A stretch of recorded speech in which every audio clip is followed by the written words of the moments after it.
BPSC का जो अभी टीचर के लिए एग्जाम हुआ था, बीपीएससी ने पूरा मजाक कर दिया। क्या? पूरा मजाक किया है बीपीएससी ने। अब बताइए कैसे? ये जो पेपर था बीपीएससी का जो पेपर था, जो यूपीएससी का 2011 से पहले जो पेपर आता था ना, वो भी इसका टक्कर नहीं दे सकता।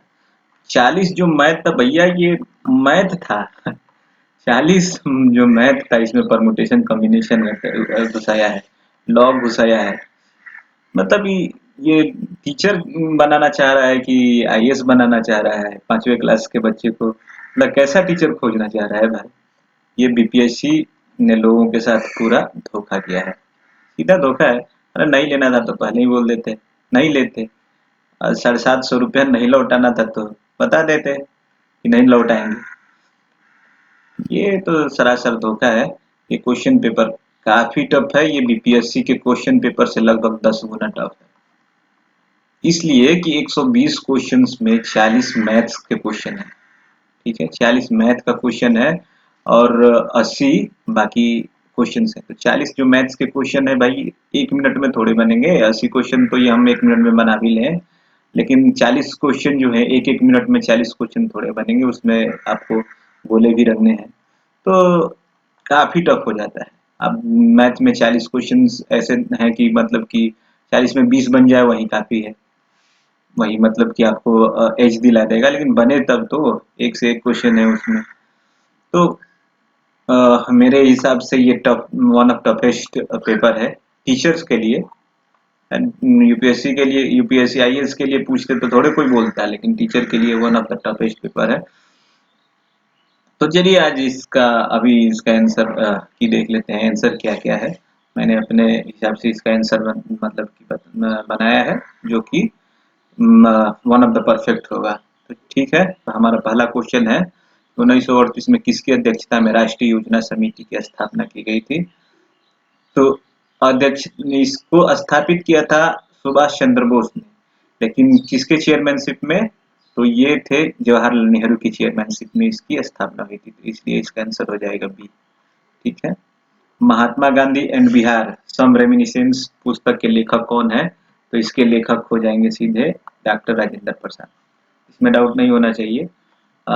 ये अगर ये घटना चक्र से भी आप मतलब कि ये क्वेश्चन आपको घटना चक्र में भी मिल जाएगा।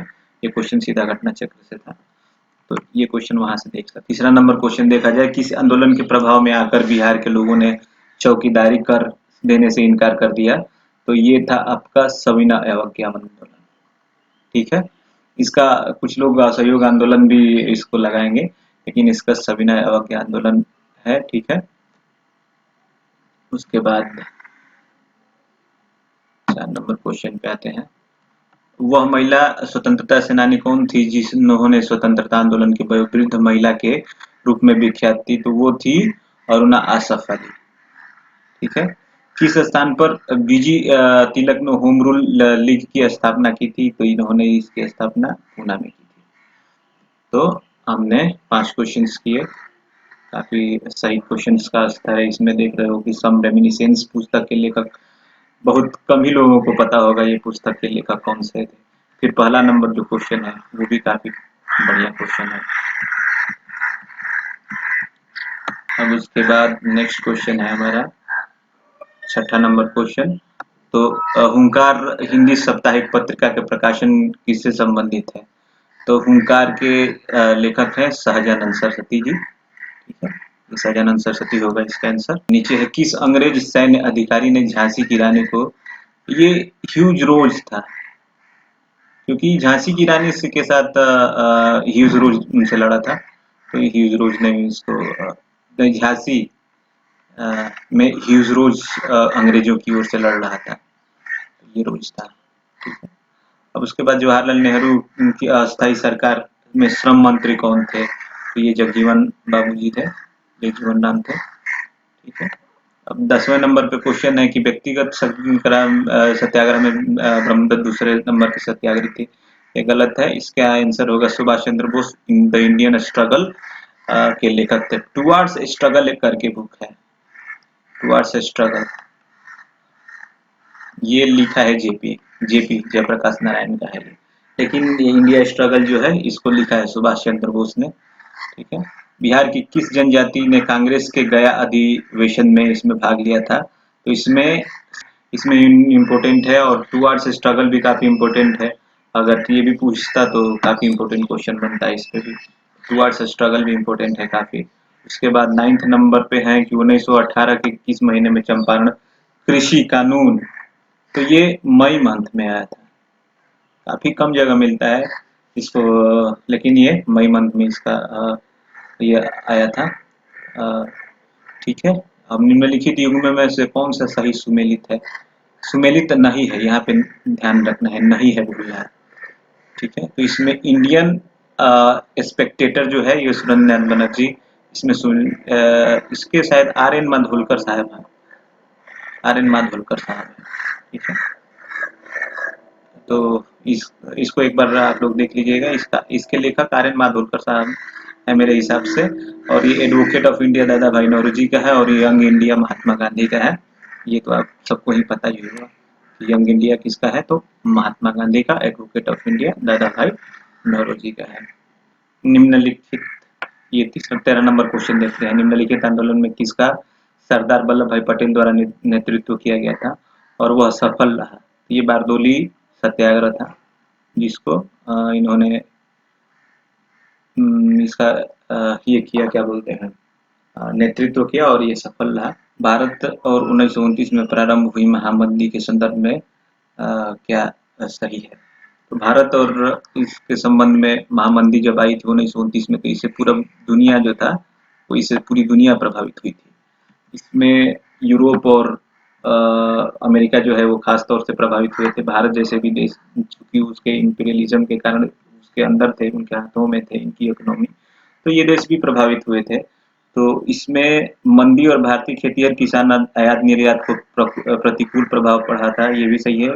मंदी का भारत पर प्रभाव संकेत करता है कि 20वीं सदी के प्रारंभ में विश्व अर्थव्यवस्था एकीकृत हो गई थी। मंदी में भारतीय व्यापार को प्रति, इसके मोर देन वन ऑप्शन हो जाएंगे। ठीक है। उसके बाद है एंगल मेडिसन की पुस्तक दी वर्ल्ड इकोनॉमी, इसके हिस्टोरिकल स्टैटिस्टिक के अनुसार प्राचीन काल में भारत का विश्व का जीडीपी के पीपीपी में कितना प्रतिशत इसका योगदान था? तो इसका योगदान 12% है। हालांकि ये डाउट वाला क्वेश्चन है, एक बार आप लोग इसको मिला लीजिएगा। ठीक है। और अब इसमें ये था कि सूची एक को सूची दो से सम्मिलित कीजिए और सुनिए, सूचियों के नीचे दिए हुए फोटो सही उत्तर निकालिए। तो इसमें विशेष विवाह अधिनियम जो था 1954 में एक ये हो गया। इससे आप क्वेश्चन कर सकते थे। ये 2 नंबर अगर आप पकड़ में आ जाता, आप इसको अगर 2 नंबर को सही अगर टिक लगा देते, तो बाकी इसके क्वेश्चंस हो जाते हैं। ठीक है। तो ये काफी आसान क्वेश्चन था, केवल आपको विशेष विवाह अधिनियम पकड़ना था। तो इसमें देखिए ए का जैसे कि 2 हो गया, तो बी का 4 हो जाएगा। दहेज निषेध अधिनियम 1961 में। समाज पारिश्रमिक अधिनियम हो गया आपका 1976 में। और नारी अशिष्ट प्रतिनिधित्व प्रतिषेध अधिनियम डी का 3 यानी कि 1987 है कि सामाजिक तथा शैक्षणिक रूप से पिछड़े वर्गों के आरक्षण हेतु भारत सरकार के 13 अगस्त 1990 के आदेश की वैधता निम्नलिखित में से किस वर्ष निर्णित हुई थी? तो ये 1991 में हुई थी। ठीक है।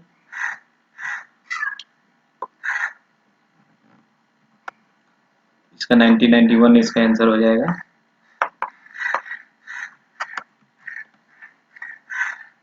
क्योंकि 1993 में इसमें ये कमेटी बनी थी 1991 एक्ट को देखने के लिए, Indira Sahni versus union of India. इसमें सुप्रीम कोर्ट का जजमेंट ये था कि जो आरक्षण है वो 50% से ज्यादा नहीं होना चाहिए था। ठीक है। तो ये इसका आंसर ये हो जाएगा। फिर उसके बाद निम्नलिखित में से कौन सा रूसी क्रांति तथा यूएसएसआर के प्रभाव के तहत निर्मित हुआ? ये पूर्व के लोगों का सम्मेलन हो जाएगा। ठीक है। और किसने कहा कि अपनी राष्ट्रीय पहचान की उपेक्षा भारत की समस्याओं का मूलभूत कारण है? तो ये थे कि दीनदयाल उपाध्याय जी थे। ठीक है। ये मॉडर्न थिंकर थे उस टाइम के। राइट विंग के नेता भी थे। तो ये मतलब कि कांग्रेस और बाकी नेताओं की खिंचाई के लिए बोल रहे थे कि अगर आप ही अन्य देश की अगर इज्जत नहीं कर सकते, दुनिया आपकी इज्जत क्यों करेगी। तो उस हिसाब से ये इसका आंसर दीनदयाल उपाध्याय जी हो जाएंगे। ठीक है। अब है निम्नलिखित में असहयोग आंदोलन में भाग लेने वाले खेतीहर की प्रमुख मांग क्या थी। ठीक है, तो इसमें इसका आंसर बी हो जाएगा, या इसमें इसके मोर देन वन भी आंसर हो सकते हैं। असहयोग आंदोलन के तहत राजस्व में कमी की भी मांग हो रही थी, बेकार का उन्मूलन की बात हो रही थी। तो इसमें आप मोर देन वन के साथ जा सकते हैं, उपयुक्त में से एक से अधिक के साथ आप जा सकते हैं। ठीक है।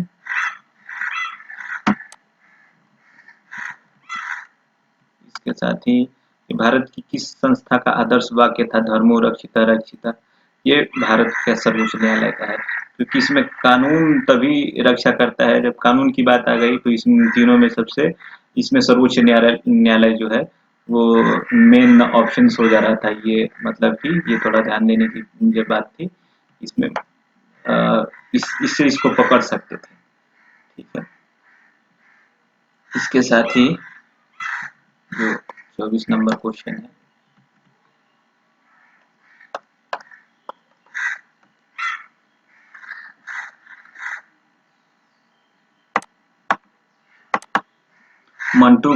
मॉन्टेस्क्यू ने सरकार के अंतर्गत विधायिका, कार्यपालिका और न्यायपालिका के मध्य शक्तियों का विभाजन निम्नलिखित में अपने किस पुस्तक में किया था। ठीक है। तो मॉन्टेस्क्यू एक फ्रांस लेखक थे। ठीक है। और इनका जो इसका जो आंसर होगा वो सी होगा, the spirit of the laws. इस पुस्तक में इन्होंने इनके मध्य शक्तियों का विभाजन की बात किया था। निम्नलिखित में से ब्रिटिश शासन के दौरान भारतवर्ष के अंतर्गत निर्वनीकरण का कौन सा मुख्य कारण था। तो इसके मोर देन वन ऑप्शन हो जाएंगे। ठीक है।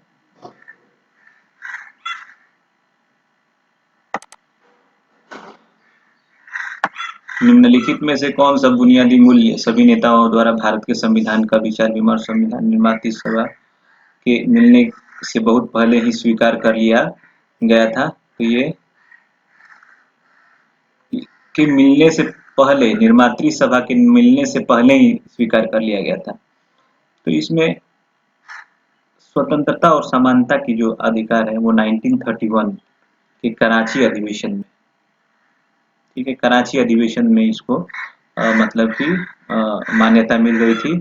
इसके बाद जो सार्वभौम वयस्क मताधिकार है, आज़ादी के टाइम मिला ये 1947 में, मतलब कि ये मिला। तो ये इसका आंसर नहीं होगा, इसका आंसर हो जाएगा। ठीक है। उसके बाद है पुस्तक the beautiful tree, indigenous Indian education in the 18th century. इसको धर्मपाल ने लिखा है। ये गांधी जी की थॉट्स पे बेस्ड बुक है। इनमें से किसने कहा कि भारतीय न्यायपालिका विलासी मुकदमेबाजी से ग्रसित है। तो ये इन वी रमन्ना साहब इसके लिए जा सकते हैं, वी रमन्ना साहब ने किया था इसको। ठीक है। उसके बाद ये इस सूची को इसमें मिलाना है, तो गरीबी हटाओ का नारा इंदिरा कांग्रेस ने दिया था। लोकतंत्र बचाओ का नारा दिया था जनता दल ने। जोतने वालों की जो भूमि है वो भूमि होगी, वो जोतने वालों की होगी, वो वाम मोर्चा ने दिया था ये नारा। और ये 4D का 4 हो जाएगा इसका आंसर। ठीक है।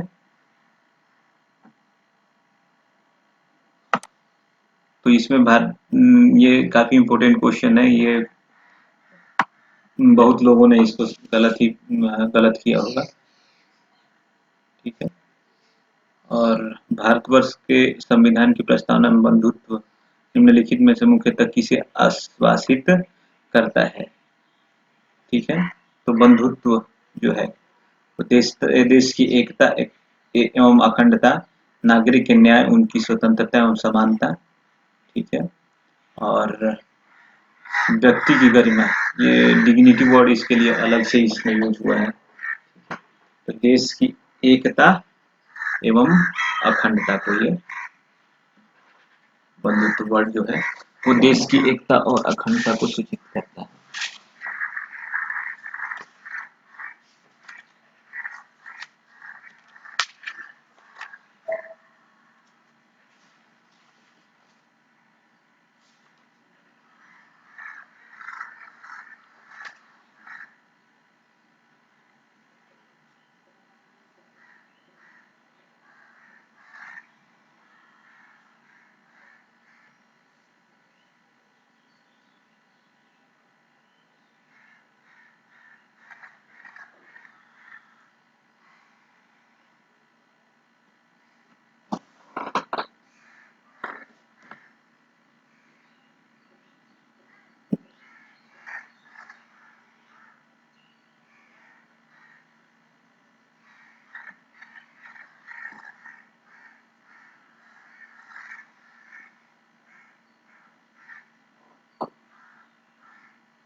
बंधुत्व जो है वो दो बातों को करता है मेरे हिसाब से। एक तो देश की एकता एवं अखंडता और दूसरा व्यक्ति की गरिमा को भी।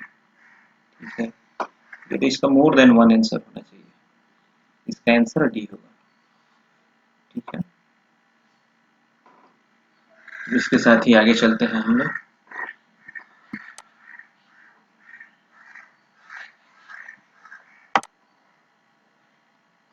निम्नलिखित में से कौन सा पारितंत्र का एक संघटक है? संघटक कंपोनेंट्स बोल रहा है, तो कंपोनेंट्स तो इसके बाद अब सूक्ष्म जीव और जंतु सभी हो जाएंगे संघटक। मोर देन वन इसका हो जाएगा। निम्नलिखित में से कौन सा गैस लैंडफिल से उत्पन्न होता है? तो इसका आंसर मीथेन हो जाएगा। ठीक है, ऊर्जा के स्रोत जो कार्बन उत्सर्जन में वृद्धि नहीं करता है, तो इसमें पवन चक्कियां है, नाभिकीय ऊर्जा संयंत्र भी है, सौर सेल, ये सब क्लीन एनर्जी में अकाउंट होते हैं, इसलिए ये उसमें कार्बन उत्सर्जन में वृद्धि नहीं करते हैं। आहार श्रृंखला में शाखान्वित श्रृंखला को कहा जाता है। आहार जाल कहा जाता है। आहार श्रृंखला में शाखान्वित श्रृंखला को, ठीक है, तो इसको आहार जाल कहा जाता है।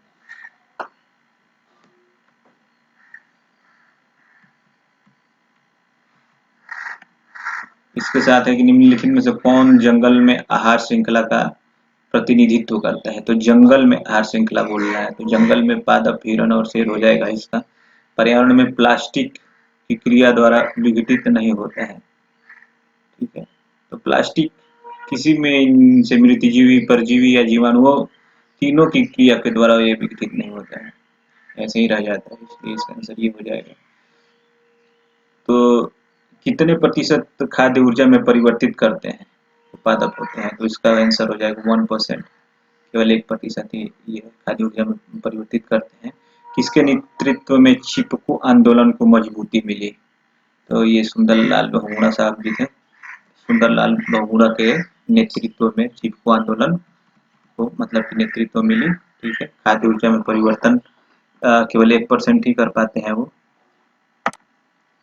आगे देखते हैं, तो 37 नंबर क्वेश्चन है, आहार श्रृंखला में प्रथम पोषी स्तर पर मौजूद होता है स्वपोषी। ठीक है, निम्नलिखित में कौन सा पारिस्थितिक तंत्र गैसीय जैव भू रासायनिक चक्र नहीं है? नहीं है पूछ रहा है, तो अक्षीय चक्र गैसीय है, नाइट्रोजन चक्र गैसीय है, ये नहीं है, इसका आंसर सी हो जाएगा। निम्नलिखित में से कौन सा जीव क्लोरोफिल की उपस्थिति में सूर्य के प्रकाश का उपयोग करके अकार्बनिक पदार्थों को कार्बनिक पदार्थों में परिवर्तित करता है? तो स्वपोषी हो जाएगा इसका। ठीक है, और प्रत्येक कोशीय स्तर पर गैस अपघटन रसायनों के लगातार रासायनिक संचय की क्रिया जो है ये होती है आपका जैविक आवर्धन में, बायोमैग्निफिकेशन की प्रक्रिया में ये होता है। ठीक है, बायोमैग्निफिकेशन की प्रक्रिया होती है। जनसंख्या की वहन क्षमता किसके द्वारा निर्धारित होती है? तो वो सीमित संसाधन के द्वारा। संसाधन जितना ज्यादा होगा वहन उतना ज्यादा कर पाएगा, संसाधन जितना कम होगा उतना कम वहन होगा। और ये मेथेमोग्लोबिनेमिया ये नाइट्रेट की कमी, नाइट्रेट के पानी में के प्रदूषण के कारण होता है। तो ये काफी इम्पोर्टेंट क्वेश्चन है, टफ बोल सकते हैं ये, मतलब कि बहुत कम जगह इसका वर्णन या इसको दिया गया है। इसका शंकर है, इसमें भी वर्णन नहीं है। निम्नलिखित में किसके पास उच्च ऊर्जा स्तर और छोटा तरंग दैर्घ्य होता है? ऊर्जा इसका उच्च होता है, ठीक है, और तरंग दैर्घ्य छोटा किसका होता है? तो hc/लैम्डा होता है क्या, ऊर्जा एनर्जी का, ठीक है। तो लैम्डा देखना है कि किसका छोटा है, तो पराबैंगनी किरण की सबसे छोटी लैम्डा होती है, और अवरक्त किरण की लैम्डा बहुत ज्यादा होती है, तो ऊर्जा इसकी कम हो जाएगी और इसकी सबसे ज्यादा ऊर्जा हो जाएगी। इसका आंसर ये हो जाएगा 40 नंबर। पारितंत्र में ऊर्जा का प्रवाह एक दिशीय होता है, ठीक है, ऊर्जा हमेशा एक ही दिशा में प्रवाह होती है पारितंत्र में। तो काफी इंपोर्टेंट क्वेश्चन था ये दोनों भी, ऊर्जा का प्रवाह वाला भी क्वेश्चन काफी इंपोर्टेंट था, और ये थोड़ा एप्लीकेशन बेस्ड क्वेश्चंस थे, तो वो भी इंपोर्टेंट हो जाता है। इसके साथ ही अगले क्वेश्चन पे आते हैं, ये सब मैथ्स के क्वेश्चन, तो मैथ के क्वेश्चन अगली अलग वीडियो में देखेंगे, मैथ्स के क्वेश्चन हम अलग वीडियो में देखेंगे। मैथ्स को आगे करते हैं।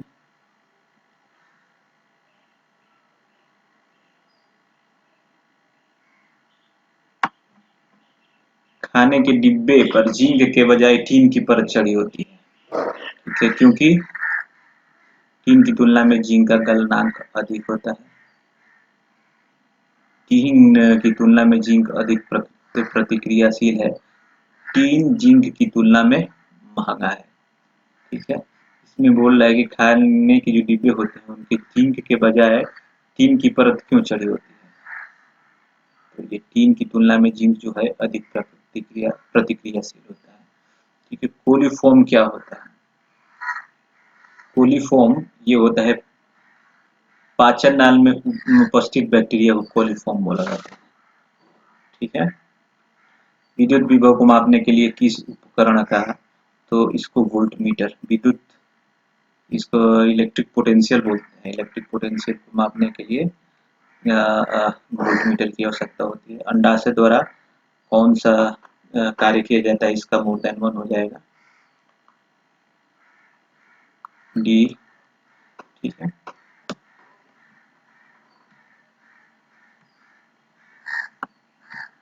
इसके साथ ही हम 90 नंबर नहीं 86 85 86 पे हैं। इमली में से कौन सा अम्ल निकलता है? तो इसमें से टार्टरिक अम्ल निकलता है। चुंबकीय क्षेत्र है, एक सदिश राशि है, ठीक है, चुंबकीय क्षेत्र एक सदिश राशि है। इसके बाद हम आते हैं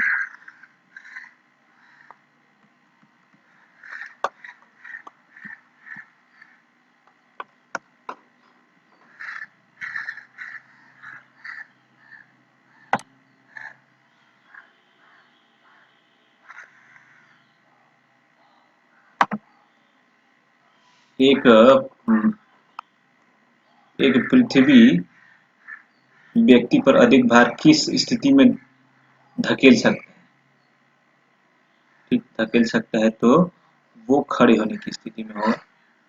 अधिक भार, अधिक भार, ठीक है, जमीन पे लेट जाएगा तो इसका जो सरफेस एरिया है वो बढ़ जाएगा, उस हिसाब से भार उसका पृथ्वी पे कम लगेगा। बैठने की स्थिति में, जमीन पर लेट जाने की स्थिति में, खड़े की होने की स्थिति में इसका भार ज्यादा लगेगा। प्रिज्म से गुजरने पर सबसे अधिक अपवर्तित होने वाला रंग कौन सा है? तो बैगनी है, ठीक है। निम्नलिखित में से किसका पीएच जो है 7 से अधिक होता है? तो रक्त प्लाज्मा इसका 7.4 होता है। सिरका अम्लीय होता है, एसिटिक एसिड। गैस्ट्रिक जूस भी अम्लीय होता है, तो इसका आंसर हो जाएगा रक्त प्लाज्मा। एक सामान्य नेत्र लेंस की नाभिक दूरी होती है, तो 2 सेंटीमीटर इसकी नाभिक होता है। ये काफी कठिन क्वेश्चन है, ये मतलब कि पता है तो ठीक है, ये बहुत कम लोगों को पता होगा। ये काफी कठिन क्वेश्चन है, इसको बोल सकते हैं, ये ऐसे क्वेश्चंस बहुत कम लोगों को पता रहता है। अब इसमें मैक्सिमम लोग हैं वो 25 सेंटीमीटर मार के आए होंगे, लेकिन इसका आंसर 25 सेंटीमीटर नहीं होगा। इसका आंसर जो नेत्र का जो लेंस है उसका जो फोकल लेंथ पूछ रहा है, अंग्रेजी में उसको एक बार पढ़ लेते तो समझ में आता है कि इसका 25 सेंटीमीटर नहीं होगा। मिट्टी के तेल के बर्तन में बर्फ का टुकड़ा डाला जाता है तो बर्फ के पिघलने पर मिट्टी के तेल की सतह जो क्या होगी तो उठ जाएगी। अब क्योंकि ये हो गया आपका बर्तन, ठीक है, मिट्टी के तेल में रखा डाला गया है, तो जो बर्फ का टुकड़ा जो होगा वो 1/9 पर होगा। जब ये गलेगा, ठीक है, गलने पे क्या होगा कि इस सतह पे फैल जाएगा ये 1/9 वाला पार्ट, तो इसका आंसर उठेगा होगा। ठीक है, शुष्क बुझे हुए चूने पर क्लोरीन गैस की क्रिया से कौन सा पदार्थ बनता है? इसमें देख लीजिए कि कैल्शियम हाइड्रोक्साइड बोल रहा है, इस पे आप Cl2 प्रोवाइड कर रहे हैं, तो इसका बन जाएगा CaOCl होता है Cl, ये होता है आपका विरंजक चूर्ण होता है, इसका फॉर्मूला ये होता है, ये बन जाएगा आपका, ठीक है, जिसको ब्लीचिंग पाउडर भी बोलते हैं।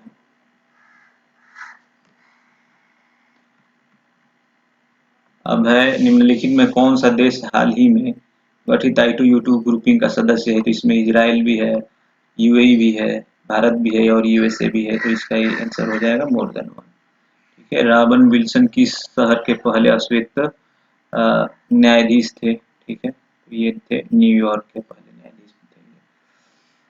ठीक है, और ये अंतर्राष्ट्रीय जो है आपराधिक न्यायालय, इंटरनेशनल जो क्रिमिनल कोर्ट है, आईसीसी, जो इसका हेडक्वार्टर रोम में है। ठीक है, तो इसमें व्लादिमीर पुतिन पे चला था मुकदमा। ठीक है, इनके विरुद्ध गिरफ्तारी वारंट जारी किया गया था।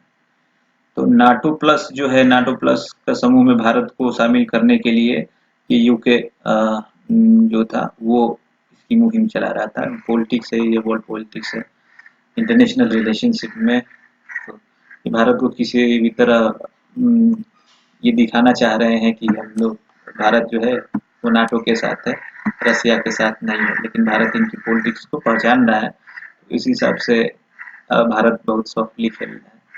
भारत इतनी जल्दी इनके चक्कर में नहीं आने वाला है। ठीक है, तृतीय भारत प्रशांत जो है द्वितीय सहयोग मंच FIPIC शिखर सम्मेलन कहाँ पे आयोजित किया? तो ये पापुआ न्यू गिनी में हुआ था।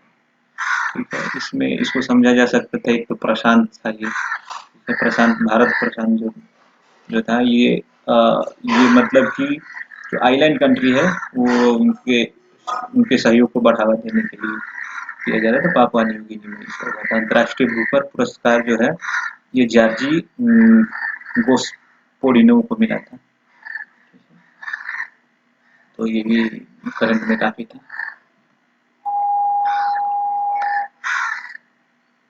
अब केवल संविधान सभा के सदस्यों को चुनने में भाग लेने वाले भारत के वयस्क आबादी के मतदाताओं का प्रभावी प्रतिशत क्या था? अब इसमें ये देखना है कि संविधान सभा, कॉन्स्टिट्यूएंट असेंबली की बात कर रहा है कब, 1946 वाली, समझे? तो उसमें केवल 10 से 15% ही जो थे वयस्क आबादी थी। ठीक है, और किस राज्य में अप्रैल 2023 में ट्रांसजेंडर, तो ये मध्य प्रदेश हो जाएगा, जिसने ओबीसी का दर्जा दिया था। और हाल ही में भारत का पहला केबल स्टे रेल पुल ये जम्मू कश्मीर में बनाया गया। भारत का पहला अर्धचालक सेमीकंडक्टर निर्माण हेतु जो प्लांट बना है वो गुजरात में बना है। जो यूएसए की एक कोई मल्टीनेशनल कंपनी है वो गुजरात में अपना प्लांट डाल रही है ताकि भारत में सेमीकंडक्टर बनाया जा सके। एक तो भारत यहाँ पे उसके लिए सेमीकंडक्टर का बहुत बड़ा बाजार भी है, और दूसरा ये है कि यहाँ से कम खर्च में इसका उत्पादन भी किया जा सकता है, क्योंकि लेबर काफी चीप है यहाँ पे। मोहम्मद बिन तुगलक के शासनकाल में भारत आए प्रसिद्ध मुस्लिम खोजकर्ता इब्न बतूता मोरक्को के थे। ठीक है, 1917 में चंपारण सत्याग्रह के दौरान गांधी के जीवन पर पहले ज्ञात प्रयास के पीछे कौन था? तो ये तो क्वेश्चन पहले समझ में नहीं आया है कि पहले ज्ञात प्रयास के पीछे कौन था। ठीक है, तो इसका आंसर पहले ज्ञात प्रयास के पीछे कौन था, इसके एच.एस. पोलाक साहब थे। इसके एच.एस. पोलाक होना चाहिए। कुछ लोग इसको डॉक्टर ग्रांट भी बता रहे हैं कहीं कहीं, तो इसको आप लोग एक बार फिर मिला लेना है इसको फिर से। ठीक है, आपको दो चार क्वेश्चन जो है वो थोड़ा डिस्प्यूटेड मिलेंगे, तो आप इसको अलग से मिला लेना विकिपीडिया के थ्रू। ट्विटर के नए मुख्य कार्यकारी अधिकारी कौन है? ट्विटर को खरीदा है किसने? एलन मस्क ने। लेकिन इसके जो कार्यकारी अधिकारी है, जो सीईओ बनाए गए हैं, वो लिंडा या करीनो को बनाया गया है। ठीक है, सुभद्रा देवी जिन्होंने पद्म श्री पुरस्कार जीता है, ये बिहार की हैं और ये पेपर में से कलाकार है। ठीक है,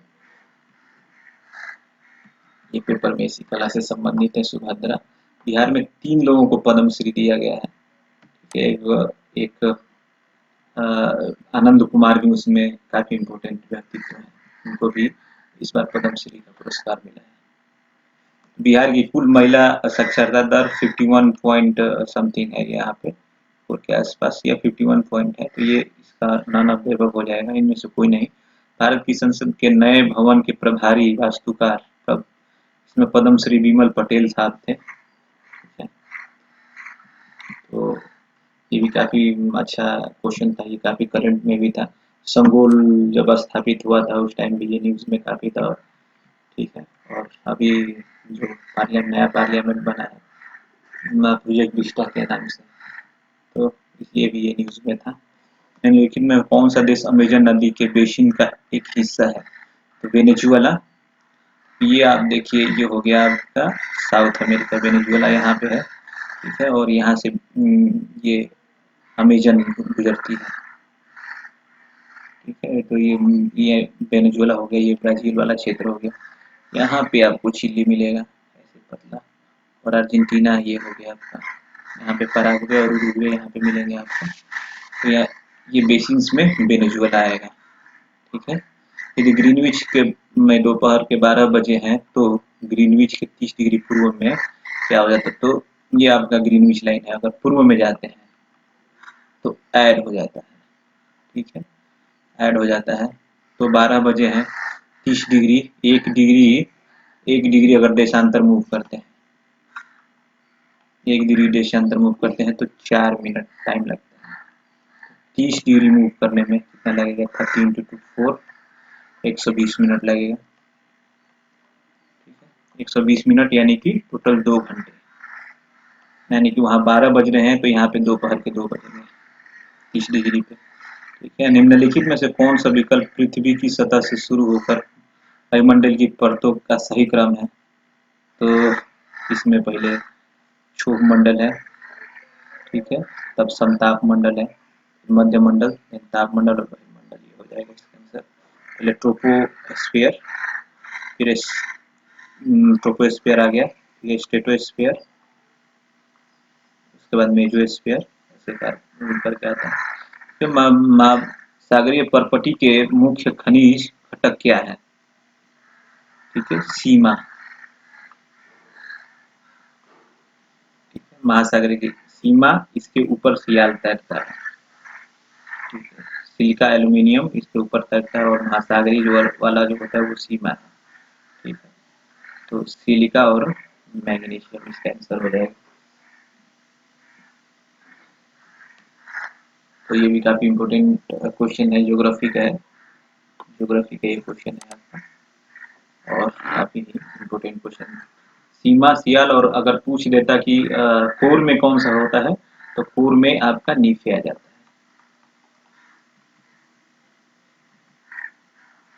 उसके बाद है स्थानांतरित कृषि के स्थानीय नाम और संबंधित देश का सही युग्म है। ठीक है, तो ये लदांग आ गया, लदांग आपका मलेशिया में, चेन्नई आपका म्यांमार में होता है। और ये भी आपके साउथ ईस्ट एशिया में, साउथ ईस्ट एशिया में होता है, तो ये गलत है। तो निम्न में कौन सा मल्चिंग शब्द की सही व्याख्या है? तो पत्थर घास से ढकना ये नहीं, खड़ी ढालों पर बनी वेदिका ये नहीं, फसल के बीच जमीन के होता पुआल और जैव पदार्थों से इसको ढकना, ये इसका करेक्ट आंसर होगा। और ये